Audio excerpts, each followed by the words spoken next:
Christ Witness Studio. Praise the Lord, hallelujah. మన ప్రభు అయిన యేసుక్రీస్తు అతి శ్రేష్ఠ నామములో మీ అందరికీ ప్రభు పేరిట వందనాలు తెలియజేస్తున్నాను. నేటి వీడియోలో మరో అద్భుతమైన మిషనరీ బయోగ్రఫీతో మీ ముందుకు వచ్చాం. డియర్ ఫ్రెండ్స్, దేవుడు చేసే కార్యాలు ఎప్పుడూ ప్రత్యేకంగా ఉంటాయి. ఆయన ఇజ్రాయేలీయులను కానాను చేర్చడానికి మాటమాన్యము గల మోషేను ఎన్నుకున్నాడు. తన ప్రజలకు రాజుగా గొర్రెల కాపరి దావీదును ఎన్నుకున్నాడు. సర్వలోకానికి సువార్త చేయడానికి శిష్యులుగా చేపలు పట్టే జాలరులను ఎన్నుకున్నాడు. ఆశ్చర్యం ఏమిటంటే వీరందరి ద్వారా దేవుడు చేసిన అద్భుతాలు వివరించడానికి మాటలు చాలవు. ఫ్రెండ్స్, చూసారా, దేవుడు ఎప్పుడు కూడా తన గొప్ప అద్భుత కార్యాలు మనకు చూపించడానికి లోకములో అతి సామాన్యమైన వ్యక్తులను ఎన్నుకుంటాడు. ఇలాగే దేవుని కోసం ఎంతో ఆశ కలిగి భారత్లోని కాశ్మీర్లో సువార్త ప్రకటించడానికి ఆయన ఒక స్త్రీని ఎన్నుకున్నాడు. ఆ స్త్రీ వైద్య మిషనరీగా సేవ చేసింది. కేవలం 4 సంవత్సరాలు మాత్రమే. ఆమె మొత్తంగా జీవించిన కాలము 23 సంవత్సరాలు. అయినా సరే వైద్య మిషనరీగా ఈమె ఎందరికో స్ఫూర్తి. ఆమెనే Irene Eleanor Verity Petrie.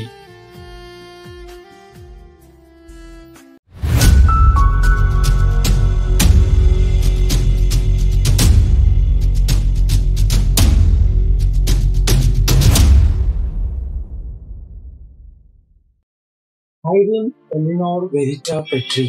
Irene Eleanor గారు 1864 సంవత్సరంలో యునైటెడ్ కింగ్డమ్ లోని కెనింగ్టన్ పర్క్ లో జన్మించారు. ఈమె తల్లిదండ్రులు మార్టిన్ పెట్రీ మరియు ఎలినార్.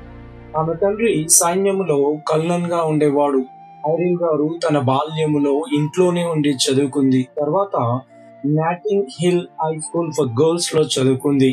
ఇదిలా ఉండగా ఐరిన్ గారు కేవలం 2 నెలల వయసులో ఉన్నప్పుడు ఆమె తల్లి ఆమెను దేవునికి సేవకు అంకితం చేసింది. ఐరిన్ గారు ప్రకాశవంతమైన మరియు ఉల్లాసవంతమైన అమ్మాయి మరియు సహజంగా ప్రతిభావంతురాలు. అలాగే ఐరిన్ గారు మంచి గాయని కూడా. ఐరిన్ గారు తన జీవితం ఆస్వాదించడానికి తన అనుకూలమైన పరిస్థితిని ఉపయోగించుకునే బదులు ఒకరోజు మిషనరీ కావాలనే ఆలోచనను పెంచుకుంది. అప్పుడు ఆమె చర్చ్ మిషనరీ సొసైటీలో చేరి భారతదేశంలో సేవ చేయడానికి నియమించబడింది.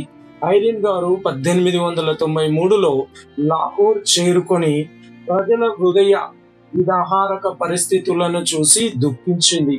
అక్కడ మహిళా వైద్య సహాయకులు లేకపోవడం వల్ల అనేక మంది యువతులు మరణిస్తున్నారు. అయితే ఈ జీవితంలో కాకపోయినా కనీసం నిత్య జీవం కోసం అయినా ఈ ప్రజలకు క్రైస్తవ ఆశను ఇవ్వాలని ఆమె నిర్ణయించుకుంది.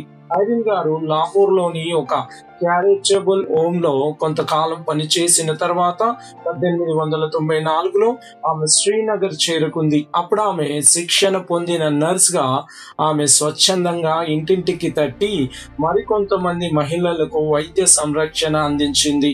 అలా అనేక మంది ప్రాణాలను కాపాడింది. వారిని ఉత్సాహపరిచేందుకు ఆమె పాటలు పాడింది మరియు బైబిల్ కథలు చెప్పింది. అప్పుడు అక్కడ ఉన్న ఆ రోగులు ఆమెకు మంచి స్నేహితులు అయ్యారు. అలాగే వారు క్రమంగా దేవుని పిల్లలు కూడా అయ్యారు. తర్వాత ఐరిన్ గారు శ్రీనగర్ బాలుర పాఠశాలలో కూడా చురుగ్గా పనిచేసింది. అయితే ఒకసారి పాఠశాలలో నిధులు అయిపోయినప్పుడు ఆమె పెయింటింగ్లు తయారు చేసి వాటిని అమ్మి పాఠశాలను నడిపింది. అక్కడ కఠినమైన వాతావరణం ఉన్నప్పటికీ ఆమె తన ఆరోగ్యం పట్ల పెద్దగా శ్రద్ధ చూపలేదు. ఐరిన్ గారు కాశ్మీర్లు మరియు ఆఫ్ఘన్ల మంచి కోసం అంకిత భావముతో పనిచేసింది. ఐరిన్ గారు ఇలా సేవలో కొనసాగుతూ ఒకసారి ఆమె టైఫాయిడ్తో అనారోగ్యానికి గురై తన 23 సంవత్సరాల వయసులో అనగా 1987 ఆగస్టు 6న ప్రభువునందు నిద్రించారు. డియర్ ఫ్రెండ్స్, ఐరిన్ గారు వైద్య రంగములో ఎంతో అంకిత భావముతో దేవుని ప్రేమను చూపిస్తూ సేవ చేసింది. ఆమెది ఎంత గొప్ప సాక్ష్యము కదా ఫ్రెండ్స్. అట్టి సేవా భారము దేవుడు మనందరికీ అనుగ్రహించునుగాక. నిత్యము యేసుక్రీస్తు నామానికే మహిమ కలుగునుగాక. ఆమేన్. మేము మా ఛానల్లో అందించిన ఇతర వీడియోలను కూడా చూసి లైక్ చేసి మీ మిత్రులకు శ్రేయోభిలాషులకు షేర్ చేయండి. అలాగే ఈ వీడియో మీకు నచ్చినట్లయితే ఈ వీడియోపై మీ కామెంట్ను అభిప్రాయంను పోస్ట్ చేయండి. ఇప్పటి వరకు మా ఛానల్ను సబ్స్క్రైబ్ చేయకుంటే వెంటనే సబ్స్క్రైబ్ చేసి క్రొత్త వీడియోల నోటిఫికేషన్స్ కోసం సబ్స్క్రైబ్ బటన్ ప్రక్కన ఉన్న బెల్ ఐకాన్ను క్లిక్ చేయండి. అందరికీ వందనాలు.